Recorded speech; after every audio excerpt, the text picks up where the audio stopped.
o'zim ham bir paket banan olib maymunlarni ovqatlantirdim. Faqat qo'rqmaslik kerak, ba'zilari shu yo'q ekan. Ha, bu tomonda esa kirish eshigi. Voy, mana ayog'im tagiga turibdi. Potoni.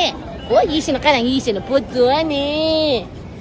Aylanib ketay. O'zi xayol ovqatga uchun telefonga ishi bo'lmayapti.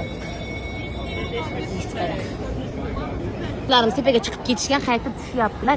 Murudning haykali bu juda ham bahaybat va katta.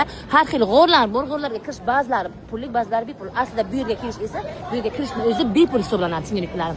Malayziyaga kelgandan keyin mana shu ibodatxonaga kelib albatta bir tomosha qilib ketinglar. Mana hamma joy maymun. Zo'ra.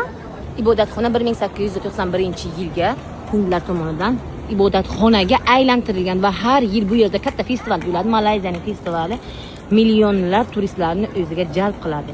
Turist keldi degani bu daromad kirdi degani, singlariklarim. Mana juda ham chiroyli. Kelib fotosessiya qiladigan joy.